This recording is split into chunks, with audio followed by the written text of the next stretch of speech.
ዋው ልዑልዬ የኔ ቆንጆ እድግ ድግ ድግ በል የኔ ማኛ ማለት ነው። የአባቱን መሳይ እንዴት አባቱ ነው ደግሞ ያማረበት። ውይ አላህ ከሰውዬን ያወጣላለሁኝ። ቤተሰብዬ እንዴት ናችሁ? ደህና ናቸው። የሰዓት ዜናችን እንደቀጠለ ነው። ክብራና ክብራን አርሜ ተመልካቾች ከእናንተ የሚጠበቀው ላይክ፣ ሸር፣ ሰብስክራይብ ብቻ ነው ማለት ነው። ሩታ እንግዲህ መልእክት አስተላልፋለች ማለት ነው። ያለ ገደብ መውደድ ትርፉ ጸጸት ነው ብላለች ማለት ነው። ብትወጂውማ ኖሮ ማይክልዬ ጃክሰንን እንደዚህ መቼ ታሰቃዩ ነበር? ግን ያው መውደድሽን አላየንም እኛ። ያው በአደባባይ ላይ ብዙ ነገር ስትናገር ነው የሰማነው።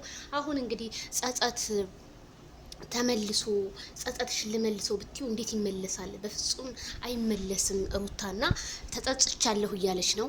ማይክል ጃክሰን ደግሞ ልቡ ከሸፈተ በጣም እንግዲህ ወራቶችን አስቆጠረ ማለት ነው። የልዑልዬ አባት ልዑል የኔ ቆንጆ የኔ ሸጋ እንዴት አባቱ ነው ወይ ልዑልዬ።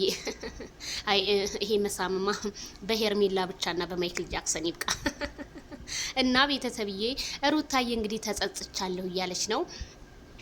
አንዳንድ ነገሮች ከቤተሰብ የምትወርሳቸው ነገሮች አለ፣ ከቤተሰብ ደግሞ የምትነቅፋቸው ነገር አለ በማለት እንግዲህ ቲክቶኳም ላይ ፖስት አድርጋ ነበር ጧት ላይ ማለት ነው። አሁንም ደግሞ ከ15 ደቂቃ ምናምን በፊት ፖስት አድርጋ ኢንስታግራሟ ላይ ለምን አጠፋችሁ ለምዶም ባላቅም እንግዲህ ምን እንደገጠማት ባናቅም ዛሬስ ምን ሊፈጠር ይሆን? ሚዲያውና ቲክቶኩ ሀዘን በሀዘን ሆኗል እላቸዋለሁኝ። መልካሙን ነገር እንስማ።